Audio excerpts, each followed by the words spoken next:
नमस्कार साथियों, स्वागत है आप सभी का एएसपी बायोलॉजी क्लासेस में। साथियों, आज के इस क्लास में हम आपको पढ़ाने वाले हैं प्रोटीन के बारे में और साथ ही साथ हम आपको पढ़ाएंगे पॉलीसैकेराइड के बारे में कि पॉलीसैकेराइड क्या होता है। तो चलिए आज के इस क्लास को शुरू करते हैं और समझते हैं एक एक पॉइंट को अच्छे से और हर एनसीईआरटी की लाइन को आपके दिमाग में डालने का प्रयास करते हैं बिना किसी देरी के। सबसे पहले अगर हम बात करते हैं प्रोटीन की, तो प्रोटीन होता क्या है? तो प्रोटीन क्या होता है? एक पॉलीपेप्टाइड होता है। क्या होता है? पॉलीपेप्टाइड होता है। तो अगर आप पॉलीपेप्टाइड की बात करते हैं तो पॉलीपेप्टाइड होता क्या भैया? तो पॉलीपेप्टाइड का मतलब क्या होता है कि एमिनो एसिड का जो चैन होता है, एमिनो एसिड की जो लॉन्ग चैन होती है वो क्या करती है? पॉलीपेप्टाइड के नाम से जानवाती है या पॉलीपेप्टाइड के नाम से जाना जाता है। कैसे? अब अगर हम बात करते हैं तो ढेर सारे एमिनो एसिड, ठीक है, ढेर सारे एमिनो एसिड क्या होते हैं? आपस में पेप्टाइड बॉन्ड के द्वारा बंध जाते हैं, तो उससे क्या होता है? पॉलीपेप्टाइड चैन का निर्माण होता है। देखिए, दूसरे तरीके से अगर हम आपको बताएं तो यहाँ पर देखिए क्या होता है। तो आपके पास क्या हो गया? एक एमिनो एसिड का ग्रुप हो गया, ठीक है। जैसे अगर हम बात करते हैं तो आपके पास एलेनिन हो गया, ठीक है। दूसरा एमिनो एसिड सिस्टीन हो गया। तीसरा एमिनो एसिड अगर हम बात करते हैं प्रोलीन हो गया। फिर इसके बाद बात करते हैं ग्लाइसिन हो गया, ठीक है। फिर एलेनिन हो गया। तो इस तरीके के जो क्या होते हैं आपके एमिनो एसिड होते हैं वो लग गए। अब ये एमिनो एसिड क्या होते हैं? एक दूसरे से क्या होते हैं? इस तरीके से पेप्टाइड बॉन्ड के द्वारा जुड़ जाते हैं। क्या होते हैं? पेप्टाइड बॉन्ड के द्वारा जुड़ गए, ठीक है। अब ये पेप्टाइड बॉन्ड के द्वारा जुड़ गए, लिख देता हूं मैं नाम यहाँ पर, पेप्टाइड बॉन्ड के द्वारा जुड़ गए। और ये क्या है आपके? ये आपके हैं एमिनो एसिड हो गए। तो इसके द्वारा ये जुड़ गए। अब ये पेप्टाइड बॉन्ड के द्वारा जब जुड़ गए तो इसमें कितना? 1 2 3 4 पेप्टाइड बॉन्ड है। तो इसमें अगर हम बात करते हैं जब एक से ज़्यादा पेप्टाइड बॉन्ड आ जाए या दो से ज़्यादा पेप्टाइड बॉन्ड आ जाए तो उसको हम कह देते हैं पॉलीपेप्टाइड चैन। अब ये पेप्टाइड बॉन्ड की उपस्थिति के कारण एमिनो एसिड क्या है? पेप्टाइड बॉन्ड से जुड़ा हुआ है। तो पेप्टाइड बॉन्ड की उपस्थिति के कारण ही क्या करते हैं? एमिनो एसिड को हम पॉलीपेप्टाइड के नाम से जानते हैं। तो आई होप आप इस चीज़ को समझ पा रहे होंगे। देखिए यहाँ पर मैंने 4 लगाया है एमिनो एसिड। तो अगर आपको हम बताएं एकदम क्लियरली तो देखिए, जो आपकी 20 एमिनो एसिड होती है ना, 20, एक मिनट 26 लिख दिया मैं, 20 एमिनो एसिड से क्या होता है? 1 प्रोटीन बनता है। 20 एमिनो एसिड के बराबर क्या होता है? एक प्रोटीन होता है। और अगर हम आपको बताते हैं तो यही प्रोटीन जो होती है वो आगे चल करके आपके एंजाइम का फॉर्मेशन करती है। तो आई होप आप इस चीज़ को बाकायदा अच्छे तरीके से समझ पा रहे होंगे। तो चलिए शुरू करते हैं आज की इस क्लास को बिना किसी देरी के। समझते हैं प्रोटीन को, फिर उसके बाद पॉलीसैकेराइड को। चलिए शुरू करते हैं, देखते हैं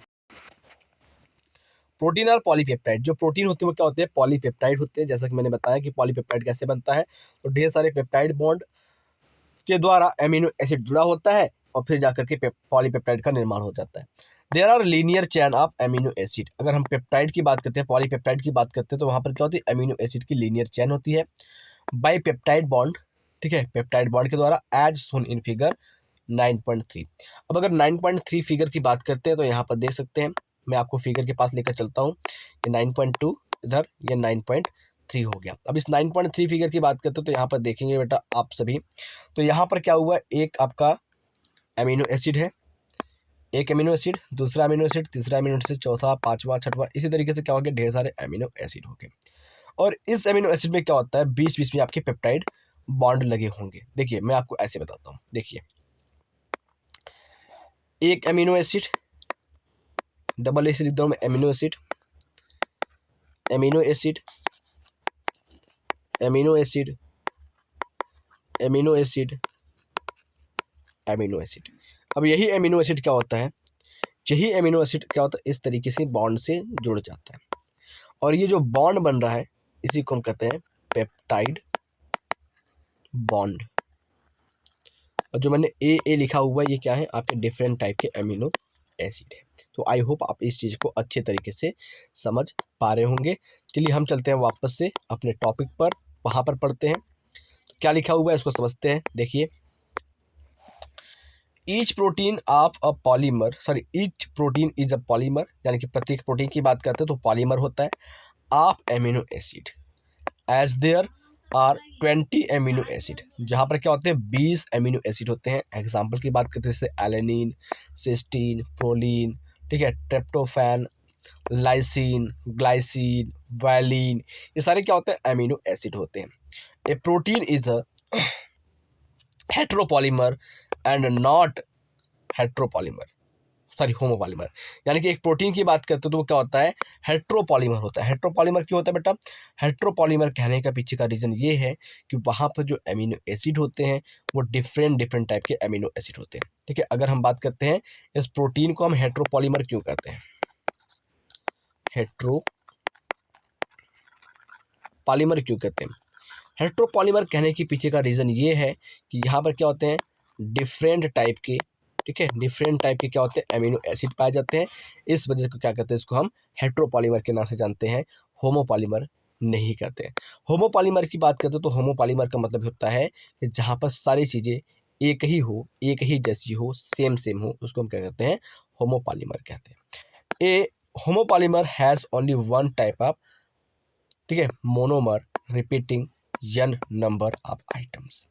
देखो साफ साफ वही चीज़ मैंने जो आपको बताया है वही एनसीईआरटी लिख रहा है कि जो आपका एक होमोपॉलीमर होता है उसमें क्या होता है only one type of monomer होते हैं जो कि रिपीट किए जाते हैं। यानी कि यन का मतलब क्या होता है कई बार, ठीक है, कई बार क्या होते हैं एक ही चीज़ रिपीट किए जाते हैं। ठीक है, this information about the amino acid content is sorry content is important as later in your nutrition lesson. यानी कि अगर हम बात करते हैं तो ये जो आपकी इंफॉर्मेशन है वो सारी चीज़ें क्या होंगी आपको बाद में काम आएंगी, कहाँ पर, जो आपके न्यूट्रिशन चैप्टर है वहाँ पर। यू विल लर्न, जैसा कि आप पढ़ोगे, that certain amino acid are essential of our health and they have to be supplied through our diet. यानी कि अगर हम बात करते हैं तो आप पढ़ोगे कि ढेर सारी जो एमिनो एसिड होती हैं या फिर कुछ एमिनो एसिड जो होती हैं वो इसेंशियल होती है। क्यों इसेंशियल होती हैं? तो हमारे हेल्थ के लिए होती हैं, जिनको हम क्या करते हैं अपने भोजन के साथ, अपने डाइट के साथ ग्रहण करते हैं। इतना जानते रहना बेटा, जो भी इसेंशियल चीज़ें होती हैं, चाहे वो आपका इसेंशियल प्रोटीन हो या आपकी दूसरी चीज़ें हो, उनको हम डाइट के साथ, भोजन के साथ बाहर से लेते हैं, इंटैक्ट करते हैं, और जो नॉन इसेंशियल चीज़ें होती है वो पहले से आपकी बॉडी में प्रेजेंट है। ठीक है, हैंस डाइटरी प्रोटीन की बात करते हैं are the source of essential amino acid. वही साफ साफ लिखा है।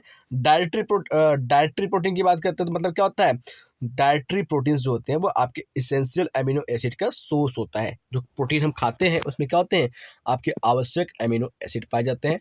Therefore amino acid can be essential और नॉन इसेंशियल। ठीक है, अगर हम बात करते हैं जो अमीनो एसिड होता है इसी के बेसिस पर, डाइटरी प्रोटीन के बेसिस पर दो प्रकार का होता है, एक इसेंशियल और दूसरा नॉन इसेंशियल होता है। तो आई होप आप इस चीज़ को समझ चुके होंगे। देखिए, अगर हम नॉन इसेंशियल अमीनो एसिड की बात करते हैं तो ये अमीनो एसिड हमारे बॉडी में पाए जाते हैं और इसको हम डाइटरी प्रोटीन के साथ नहीं लेते हैं। इसेंशियल अमीनो एसिड की बात करते हैं तो हमें डाइटरी प्रोटीन के साथ इसको लेना पड़ता है, बाहर से लेना पड़ता है। The latter that the latter are those which our body can make while we get essential amino acid through the our dietary food। ठीक है, अगर हम बात करते हैं यहाँ पे लिखा है क्या है लेटर बाद में those which our body make, जो हमारा बॉडी बनाता है, ठीक है, वो क्या होता है आपका नॉन इसेंशियल होता है। While we get essential amino acid, जबकि क्या कहते हैं इसेंशियल अमीनो एसिड क्या कहते हैं हम अपने भोजन के थ्रू से लेते हैं। आगे बात करते हैं तो protein carry out many functions in living organism. यानी कि प्रोटीन जो होता है वो एक लिविंग ऑर्गेनिज्म के अंदर बहुत सारे फंक्शन को रिप्रेजेंट करता है। सम ट्रांसपोर्ट न्यूट्रिएंट्स, कुछ क्या करते हैं न्यूट्रिएंट्स को ट्रांसपोर्ट करते हैं अक्रॉस सेल मेम्ब्रेन को पार करके। सम फाइट इन्फेक्शंस, कुछ क्या करते हैं इन्फेक्शन के अगेंस्ट लड़ाई करते हैं। तो आई होप आप इस चीज़ को समझ पा रहे होंगे। आगे बात करते हैं तो इन्फेक्शियस ऑर्गेनिज्म से क्या करते हैं प्रोटीन्स को लड़ाई करते हैं। सम आर होमो हार्मोन, और कुछ जो प्रोटीन होते हैं क्या होते हैं हार्मोन होते हैं। एंड सम आर एंजाइम, और कुछ क्या होते हैं एंजाइम होते हैं। तो कहने का मतलब अगर हम बात करते हैं जो प्रोटीन हम खाते हैं उस प्रोटीन में क्या क्या चीज़ें पाई जाती है उसको देख लो। तो कुछ प्रोटीन क्या होते हैं भाई, कुछ प्रोटीन जो होते हैं आपके वो क्या होते हैं, जस्ट एक सेकेंड, कुछ प्रोटीन क्या होते हैं भैया वो न्यूट्रिएंट्स को ट्रांसपोर्ट करती है। न्यूट्रिएंट्स को ट्रांसपोर्ट करती है। कुछ प्रोटीन जो होते हैं वो क्या करते हैं, फाइट करते हैं किसके, इन्फेक्शियस, ठीक है, ऑर्गेनिज्म से, जो हमें इन्फेक्शन उत्पन्न करते हैं उनसे। कुछ जो होती है क्या करती हैं, हार्मोन को बनाती है, या कुछ हार्मोन जो होती हैं, ठीक है, कुछ हार्मोन्स होती हैं, और कुछ जो होती है क्या होती है, एंजाइम होती है, या टर्सरी प्रोटीन को हम क्या करते हैं, एंजाइम का फॉर्मेशन होता है। तो आई होप आप इस चीज़ को समझ पा रहे होंगे। चलिए आगे अगर हम बात करते हैं तो यहाँ पर क्या लिखा गया उसको देखते हैं। तो यहाँ पर लिखा गया है collagen is the most abundant protein, ठीक है, जस्ट एक सेकेंड।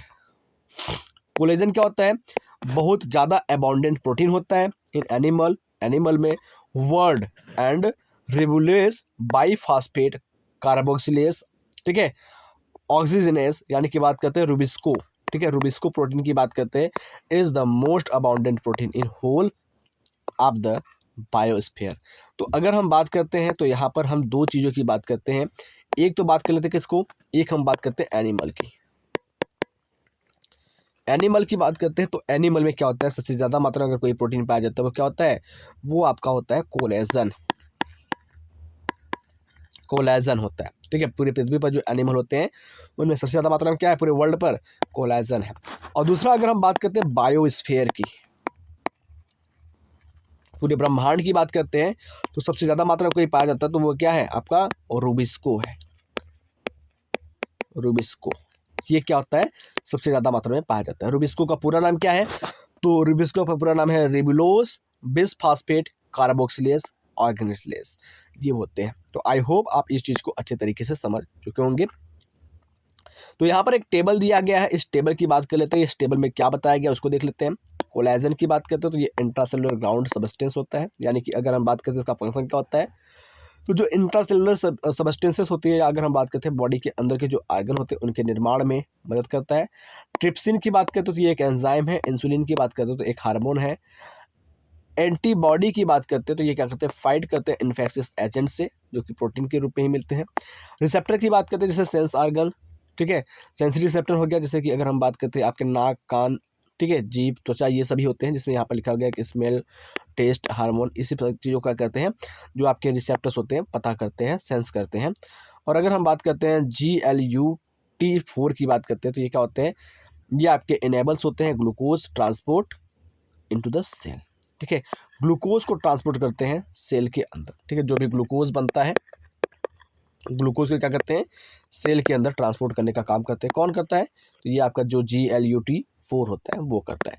तो आई होप जो भी चीज़ें मैंने आपको प्रोटीन के बारे में बताया है वो सारी चीज़ें आपको अच्छे तरीके से समझ में आ गई होगी। तो यहाँ पर कुछ मेन पॉइंट्स की अगर हम बात करते हैं तो यहाँ पर लिख देते हैं प्रोटीन की मेन पॉइंट्स को, और उसको आप ध्यान से समझ लीजिएगा और आपको याद भी कर लेना है। तो यहाँ पर देखिए मैं पूरी पढ़ाने के बाद प्रोटीन के बारे में कुछ स्पेशल चीज़ें बताने जा रहा हूँ, तो उसको देख लीजिए। प्रोटीन की बात करते हैं तो प्रोटीन क्या होता है, पॉलीपेप्टाइड होता है। प्रोटीन क्या है, पॉलीपेप्टाइड है ना, प्रोटीन बराबर पॉलीपेप्टाइड। कैसे पॉलीपेप्टाइड हो गया, 20 एमिनो एसिड बराबर क्या होता है, 1 प्रोटीन। 20 एमिनो एसिड बराबर क्या होता है, 1 प्रोटीन होता है। अब जैसे अगर हम बात करते हैं तो आपके पास क्या हो जाएंगे, देख लीजिए यहाँ पर इस तरीके से अगर हम बात करते हैं तो यहाँ पर मान लेते हैं क्या हो गया, ये हमारा एक एमिनो एसिड हो गया, ये हमारा दूसरा एमिनो एसिड हो गया, ये हमारा तीसरा एमिनो एसिड हो गया, ये हमारा चौथा एमिनो एसिड हो गया, पांचवा हो गया, ये छठा हो गया, सातवां हो गया, आठवां हो गया, ठीक है।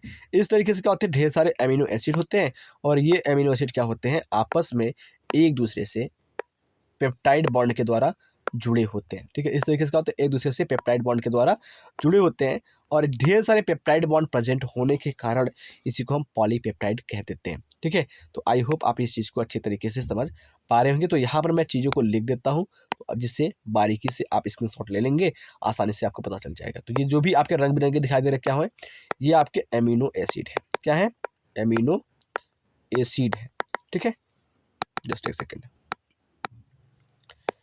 एमिनो एसिड हो गए, और ये क्या आपका ये आपका पेप्टाइड बॉन्ड हो गया। तो ये सारी चीज़ें मिलकर क्या करती है, आपकी प्रोटीन बनाती है। तो प्रोटीन के बारे में ये आपकी कॉमन पॉइंट है जो आपको याद करके रखना ही रखना है। कहीं भी आपको ये काम आ जाएगा, तो आई होप आप इस चीज़ को बारीकी से अच्छे तरीके से समझ पा रहे होंगे। चलिए आगे चलते हैं और हम समझते हैं पॉलीसैकेराइड क्या होता है, उस पॉलीसैकेराइड को। तो अगर हम पॉलीसैकेराइड की बात करते हैं तो ये क्या होता है भाई, ग्लूकोज का पॉलीमर होता है, ठीक है, और ये एसिड के अंदर इनसॉल्युबल होता है। ठीक, चलते हैं, देखते हैं, एक एक पॉइंट को समझते हैं। तो यहाँ पर देखिए जो भी चीज़ें लिखी हुई है पहले उसको हम समझ लेते हैं, फिर इसके बाद डायग्राम को समझेंगे। जिस तरीके से प्रोटीन के बारे में मैंने लिख करके अंतिम में बताया, उस तरीके से पॉलीसैकेराइड के बारे में भी मैं आपको बताऊंगा, समझाऊंगा। ठीक है, चलिए, हमें ज़्यादा चिल्ला करके पढ़ाने नहीं आता, ज़्यादा एनर्जेटिक होकर के भी मैं नहीं पढ़ाऊंगा यहाँ पर। अभी मैं एक एक चीज़ों को धीरे धीरे बारीकी से आपके दिमाग में बैठाने की पूरी प्रयास कर रहा हूँ। अगर आप वीडियो को अंत तक देखते हैं, क्लास के एंड तक टिकते हैं, तो बहुत सारी चीज़ें आप सीख करके जाओगे हमसे। मैं वादा करता हूँ कि जितना मुझे पता है मैं सारी चीज़ें आपको सिखा करके ही छोड़ूंगा। ठीक है, जो हमसे ऑफलाइन पढ़ते हैं उनको पता होगा कि मैं कैसे पढ़ाता हूँ, जो ऑनलाइन हमसे पढ़ रहे हैं उनको भी पता होगा, वो जान गए होंगे कि मैं कैसे पढ़ाता हूँ। देखिए, ऑफलाइन और ऑनलाइन में दोनों में थोड़ा सा अंतर होता है। ऑफलाइन में आप डायरेक्टली आमने सामने होते हैं, तो फेस के एक्सप्रेशन से भी वहाँ पर आप चीज़ें सीख सकते हैं। यहाँ पर मैं आपको स्लाइड पर पढ़ा रहा हूँ, तो फेस मेरा दिख तो नहीं रहा है, लेकिन फेस के एक्सप्रेशन को मैं नहीं समझा पा रहा हूँ आपको। फेस से एक्सप्रेशन से जो भी चीज़ें लिखी है मैं उस चीज़ों को एक्सप्लेन करने की कोशिश कर रहा हूँ। एनसीईआरटी की एक एक लाइन आपके दिमाग में डालने की कोशिश कर रहा हूँ। ठीक है, मैं अभी शुरू किया हूँ इस यूट्यूब की जर्नी को।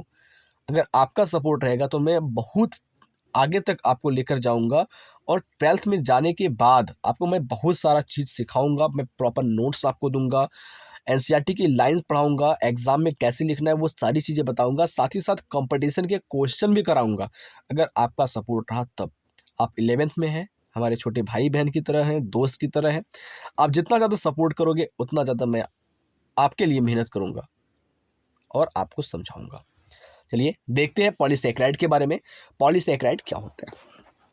देखिए, पॉलीसैकेराइड अगर नाम की बात करते हैं तो पॉलीसैकेराइड नाम से ही पता चल रहा है भैया, पॉलीसैकेराइड। सैकेराइड की बात करते हैं तो सैकेराइड में छुपा हुआ है शुगर। ठीक है, और पॉली का मतलब क्या हुआ है, मेनी। पॉली का मतलब क्या है, मेनी, यानी कि बहुत। पॉली का मतलब बहुत है, सैकेराइड की बात करते हैं तो शुगर। तो चलिए इसको देखते हैं। तो यहाँ पे क्या लिखा हुआ है देख लीजिए, the acid insoluble pellet also has polysaccharide, यानी कि एसिड इनसॉल्युबल पैलेट, जैसा कि पिछले क्लास में मैंने पढ़ा था, बायो माक्रोमॉलिक्यूल। बायो माक्रोमॉलिक्यूल्स में देखा था दो चीजें, एक एसिड सॉल्युबल पैलेट की बात करते हैं, एसिड सॉल्युबल, ठीक है, एसिड सॉल्युबल की बात करते हैं, और दूसरा क्या करते हैं, एसिड, जस्ट एक सेकेंड, एसिड इनसॉल्युबल की बात कर लेते हैं। तो एसिड सॉल्युबल और इनसॉल्युबल की बात करते हैं तो क्या होता है, एसिड सॉल्युबल में वो सारी चीज़ें आती हैं जो एसिड के अंदर घुल जाते हैं, और एसिड इनसॉल्युबल में वो चीज़ें आती हैं जो एसिड के अंदर नहीं घुल पाते हैं। दूसरा तरीका, जिसका मॉलिक्यूलर वेट 18 से लेकर के 800 डाल्टन तक था, वो सारी चीज़ें क्या थी, एसिड सॉल्युबल पैलेट के अंदर आ रही है। और जिसका मॉलिक्यूलर वेट था क्या था, 1000 डाल्टन से ज़्यादा था या 800 डाल्टन से ज़्यादा था, वो सारी चीज़ें कहाँ आ रही है, एसिड इनसॉल्युबल में आ रही है। तो पॉलीसैकेराइड बहुत सारे शर्करा है भैया, बहुत सारे शुगर है, तो ये क्या होंगे, मॉलिक्यूलर वेट इसका ज़्यादा होगा तो ये एसिड इनसॉल्युबल के अंदर आ जाएगा। तो इस चीज़ को आप इस तरीके से समझिए कि जिसका मॉलिक्यूलर वेट ज़्यादा होगा वो एसिड इनसॉल्युबल में आएगा। और पॉलीसैकेराइड बहुत सारे सैकेराइड है, बहुत सारे शुगर मॉलिक्यूल है, तो मॉलिक्यूलर वेट तो क्या होगा भैया, ज़्यादा तो हो ही जाएगा। जब मॉलिक्यूलर वेट ज़्यादा हो जाएगा तो क्या होंगे, इनसॉल्युबल होंगे। तो समझ में आया, आगे चलते हैं। जैसे हम बात करते हैं कार्बोहाइड्रेट की बात करते हैं as another class of macromolecules. जो पॉलीसैकेराइड हो क्या है, मैक्रोमोलिक्यूल का एक दूसरा क्लास है। Polysaccharide are the long chain of sugar. ठीक है, पॉलीसैकेराइड क्या होता है, शुगर की एक लॉन्ग चेन होती है। ठीक है, जैसे यहाँ पर अगर हम बात करते हैं शुगर, फिर शुगर, शुगर, इस तरीके से क्या होती है, ढेर सारी लंबी शुगर की चेन बन जाती है, जिसको कहते हैं पॉलीसैकेराइड। तो आई होप आप इस चीज़ को अच्छी तरीके से समझ पा रहे होंगे। चलिए आगे चलते हैं। दे आर थ्रेड्स, ये क्या होती हैं, थ्रेड्स होती हैं, लिटरली अगर हम बात करते हैं कॉटन थ्रेड की बात कर लेते हैं, कंटेनिंग डिफरेंट मोनोसैकेराइड्स, ये क्या करते हैं, बहुत अलग अलग प्रकार के मोनोसैकेराइड को कंटेन करते हैं एज बिल्डिंग ब्लॉक्स, जो क्या करते हैं, ब्लॉक्स का फॉर्मेशन कर लेते हैं। फॉर एग्जांपल की बात करते हैं सेलुलोज, ठीक है, आप एक सेलुलोज को याद करके रखिएगा, पॉलीसैकेराइड का एक एग्जांपल है जो कि प्लांट के अंदर भी पाया जाता है। सेलुलोज की बात करते हैं तो cellulose is a polymeric, sorry cellulose is the polymer of polysaccharide, ठीक है, consisting of only one type of monosaccharide. यानी कि अगर हम बात करते हैं जो सेलुलोज होता है वो polymeric polysaccharide, sorry polymeric polysaccharide होता है। पॉलीमेरिक की बात करते हैं तो यहाँ पर क्या होते हैं, बहुत सारे, ठीक है, बहुत सारे क्या होते हैं, एक ही प्रकार की चीज़ पाई जाती है, जो कि एक ही प्रकार के शर्करा पाए जाते हैं बहुत सारे संख्या में, जिसको पॉलीसैकेराइड के नाम से जानते हैं। और अगर उस शुगर की बात करते हैं, उस शर्करा की बात करते हैं जो सेलुलोज में पाया जाता है, वो आपका क्या होता है, ग्लूकोज होता है। तो आई होप आप इस चीज़ को समझ पा रहे होंगे कि जो ग्लूकोज होता है वही आपका क्या होता है, सिंगल यूनिट होता है सेलुलोज का। ठीक है, आगे चलते हैं। यहाँ पे क्या लिखा होगा, सेलुलोज इज द होमोपॉलीमर। ठीक है, ऊपर आपने क्या पढ़ा था, प्रोटीन के बारे में पढ़ा था। प्रोटीन क्या था, हेटेरोपॉलीमर था, हेटेरोपॉलीमर था। और यहां पर अगर हम बात करते हैं सेलुलोज की, सेलुलोज क्या है, सेलुलोज होमोपॉलीमर है। कैसे, क्योंकि सेलुलोज के अंदर क्या है, केवल और केवल ग्लूकोज की लॉन्ग चेन पाई जा रही है। ग्लूकोज ग्लूकोज ग्लूकोज की क्या हो रही है, एक लॉन्ग चेन पाई जा रही है, इसलिए क्या है, ये आपका होमोपॉलीमर है। और प्रोटीन की बात करते हैं तो प्रोटीन में डिफरेंट डिफरेंट टाइप के क्या थे, एमिनो एसिड थे। चलिए आगे बात करते हैं, तो आगे की पॉइंट्स को समझना जरूरी है। यहाँ पर देखिए क्या लिखा हुआ है कि starch is the variety of this, ठीक है, स्टार्च क्या है, पॉलीसैकेराइड की ही वैरायटी है, but present as the storehouse of energy in plant tissue. लेकिन ये क्या होता है, ये पौधों के टिश्यू में क्या होता है, उपस्थित होता है, ठीक है, एज अ एनर्जी, ठीक है, एनर्जी के सोर्स के रूप में क्या होता है, प्लांट के अंदर प्रेजेंट होता है।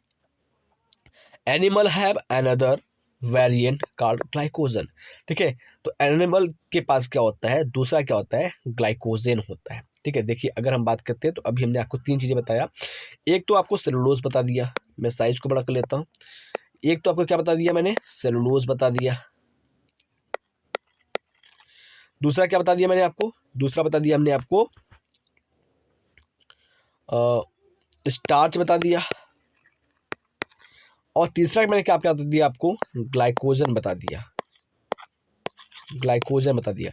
इसके अलावा अगर हम बात करते हैं इनुलिन की बात करते हैं, तो इल्यूनिन, ये सारी चीज़ें क्या होती हैं, आपके पॉलीसैकेराइड के एग्जाम्पल के रूप में काउंट की जाती हैं। तो इसको आप अपने दिमाग में बैठा लीजिए, ग्लाइकोजन, इनुलिन, सेलुलोज और स्टार्च, ये पॉलीसैकेराइड है और अलग अलग जगहों पर ये सारी चीज़ें पाई जाती है। चलिए आगे बात करते हैं, तो यहाँ पर देखिए क्या लिखा हुआ है, तो समझिएगा, यहाँ पे देखिए ग्लाइकोजन, ठीक है, inulin is the polymer of fructose. जो इनुलिन होता है वो क्या होता है, फ्रैक्टोज का पॉलीमर होता है। ढेर सारे फ्रैक्टोज जब मिलते हैं तो इनुलिन का फॉर्मेशन होता है इन अ पॉलीसैकेराइड चैन से ग्लाइकोजन, जिसको ग्लाइकोजन कहते हैं। The right and is called the reducing and and the left and called non reducing and. यानी कि अगर हम बात करते हैं, जैसे देख लीजिए, ये आपकी पॉलीसैकेराइड की चैन हो गई, ठीक है, इस तरीके से क्या हो गई, पॉलीसैकेराइड की चैन हो गई, ठीक है, इस तरीके से क्या हो गई, पॉलीसैकेराइड की चैन हो गई। अब यहाँ पर अगर हम बात करते हैं तो यहाँ पर दो एंड है, क्या है, एक तो आपका राइट एंड है और दूसरा लेफ्ट एंड है। तो यहाँ पर बात करते हैं तो ये आपका लेफ्ट एंड हो गया, ठीक है, और यहाँ पर क्या हो गया, राइट एंड हो गया। तो जो लेफ्ट एंड होता है भैया, अगर पॉलीसैकेराइड के लेफ्ट एंड की बात करते हैं, जो लेफ्ट एंड होता है उसको हम क्या कहते हैं, उसको हम क्या कहते हैं भाई बताओ दो, लेफ्ट एंड को कहते हैं हम नॉन रिड्यूसिंग एंड। जो लेफ्ट एंड होता है किसको कहते हैं, नॉन रिड्यूसिंग एंड कहते हैं। इट हैज ब्रांच, सॉरी उल्टा मैंने यहाँ पर लिख दिया, इसको चेंज करने दीजिए, ये उल्टा हो गया था, यहाँ पर ये आपका लेफ्ट एंड हो गया, ये राइट एंड हो गया। जो आपका लेफ्ट एंड होता है वो क्या होता है, वो नॉन रिड्यूसिंग होता है। ठीक है, क्या होता है, नॉन रिड्यूसिंग होता है। तो ये क्या करता है भैया, ब्रांच, इसके पास क्या होते हैं, ब्रांच पाए जाते हैं, और ब्रांच पाए जाते हैं, इसका मतलब क्या करेगा, ये चैन को आगे बढ़ाने का काम करता है। इस तरीके से क्या करता है, ये चैन को आगे बढ़ाने का काम करता है। तो आई होप आप इस चीज़ को समझ पा रहे होंगे। और जो राइट एंड होता है उसको हम रिड्यूसिंग एंड कहते हैं। क्या कहते हैं, रिड्यूसिंग एंड कहते हैं, रिड्यूसिंग एंड कहते हैं, बिकॉज इसके पास ब्रांच नहीं पाया जाता है। तो आप इस चीज़ को ऐसे याद करिए। अगर हम बात करते हैं राइट एंड की, तो राइट एंड का मतलब आज से होता है राइट, और आज से क्या होता है, रिड्यूसिंग। तो रिड्यूसिंग एंड पाया जाता है इसका। लेफ्ट का मतलब क्या होता है भैया, लेफ्ट का मतलब क्या होता है, लेफ्ट का मतलब क्या होता है भैया, लेफ्ट का मतलब बायां होता है। तो यल से आप याद कर सकते हैं, यल से क्या आप याद कर सकते हैं, नॉन रिड्यूसिंग। तो नॉन रिड्यूसिंग याद कर लिए। अब नॉन रिड्यूसिंग का मतलब क्या होता है भैया, नॉन रिड्यूसिंग का मतलब होता है जिस चैन का कमी ना हो वो आगे बढ़ता जाए। जो आपके नॉन रिड्यूसिंग एंड होते हैं उसके पास क्या होते हैं, ब्रांच पाए जाते हैं, सोन इन फिगर। जैसे अगर हम बात करते हैं, नीचे यहाँ फिगर में आपको दिखाई दे गए हैं। आगे बात करते हैं, स्टार्च फॉर्म हेलिकल प्रोटीन। जो स्टार्च होता है, सॉरी, स्टार्च क्या करता है, आपका फॉर्म करता है helical secondary structure, secondary structure बनाता है। In fact starch can hold I2 मतलब iodine molecule in the helical protein, helical protein में। एंड स्टार्च I2 यानी कि आयोडीन इज ब्लू कलर, यानी कि अगर हम स्टार्च की बात करते हैं, स्टार्च को I2 के साथ मिला दिया जाए, आयोडीन के साथ मिला दिया जाए, तो ये ब्लू कलर का हो जाता है। Cellulose does not contain the complex helix and hence can not contain iodine. Cellulose के पास क्या होता है, आयोडीन नहीं पाया जाता, स्टार्च के पास आयोडीन होता है। तो इस तरीके से स्टार्च जो होता है ब्लू कलर का दिखाई देता है, और सेलुलोज नॉन कलर का होता है, उसका कलरलेस होता है। तो यहाँ पर आप देख सकते हैं, तो यहाँ पर देख सकते हैं आपके पॉलीसेकेराइड का एक स्ट्रक्चर है, जहाँ पर ये ग्लूकोज लगा हुआ है, और ग्लूकोज क्या कर रहा है, बाइंडिंग कर रहा है, बाइंडिंग करके क्या कर रहा है, वाटर का निकाल रहा है, वाटर बाहर निकाल रहा है, और इस तरीके से ये सारी चीज़ें आपकी बन रही है। तो यहाँ पर देख सकते हैं आगे ब्रांच निकल रहा है, और इधर ब्रांच नहीं निकल रहा है। चलिए आगे बात करते हैं। तो यहाँ पर लिखा गया है कि प्लांट सेल वॉल की बात करते हैं, तो plant cell wall are made up of cellulose. जो प्लांट सेल वॉल होती है वो सेलुलोज की बनी होती है। Paper made from the plant pulp, जो पेपर होते हैं, जो कागज होते हैं, वो प्लांट पल्प के बने होते हैं। And cotton fibre is the cellulosic, जो कॉटन फाइबर होता है वो भी क्या होता है, सेलुलोज का होता है, सेलुलोजिक होता है। There are more complex polysaccharide, यहाँ पर बहुत सारे कॉम्प्लेक्स पॉलीसेकेराइड है इन नेचर, हमारे प्रकृति में। दे हैव बिल्डिंग ब्लॉक्स, जो कि क्या कहते हैं, बिल्डिंग ब्लॉक्स बनाते हैं। Amino sugar and chemically modified sugar, chemically modified sugar का भी फॉर्मेशन करते हैं, जिसको ग्लूकोसामीन कहते हैं। एन एसिटिल, ठीक है, एन एसिटिल ग्लैक्टोसामीन कहते हैं। ये सारी चीज़ों को ये फॉर्मेट करती हैं। अगर हम बात करते हैं exoskeleton of the arthropoda, arthropoda के एक्सोस्केलेटन की बात करते हैं, एग्जाम्पल की बात करते हैं, जैसे तो ये क्या होते हैं, इनके पास क्या होता है, कॉम्प्लेक्स पॉलीसेकेराइड पाया जाता है, उसको हम काइटिन कहते हैं। यानी कि जितने भी आर्थ्रोपोड्स होते हैं, आर्थ्रोपोड का जो एक्सोस्केलेटन होता है वो काइटिन का बना होता है। These complex polysaccharide are mostly homopolymer, और ये जो कॉम्प्लेक्स पॉलीसेकेराइड होते हैं वो होमोपॉलीमर के रूप में जाने जाते हैं। तो आई होप आप चीज़ों को अच्छी तरीके से समझ पा रहे होंगे। तो यहाँ पर कुछ मेन पॉइंट्स मैं आपको बताना चाहूँगा, उसको समझिए और जानिए। देखिए अगर हम पॉलीसेकेराइड की बात कर लेते हैं, पॉलीसेकेराइड्स की बात करते हैं, तो ये क्या होते हैं, होमो पॉलीमर होते हैं, होमोपॉलीमर होते हैं। ठीक है, इसमें क्या होता है, ब्रांच स्ट्रक्चर भी हो सकता है, जैसे सेलुलोज की बात कर लेते हैं। ठीक है, दूसरी बात अगर हम बात करते हैं तो कुछ कॉम्प्लेक्स स्ट्रक्चर होते हैं, जैसे काइटिन की बात कर लेते हैं, ये क्या होते हैं, आर्थ्रोपोडा के एक्सोस्केलेटन में पाए जाते हैं। तो आई होप इन चीज़ों को, इन दो टॉपिक्स को, प्रोटीन और पॉलीसेकेराइड को आप समझ लिए होंगे। अगले क्लास में आपको न्यूक्लिक एसिड बताएंगे और बताएंगे स्ट्रक्चर ऑफ प्रोटीन्स को। तो चलते हैं, अगले क्लास में मिलते हैं आपसे। तब तक के लिए जय हिंद, जय भारत। अगर क्लास अच्छा लगा तो लाइक कीजिए और अपने दोस्तों के साथ शेयर जरूर कीजिए।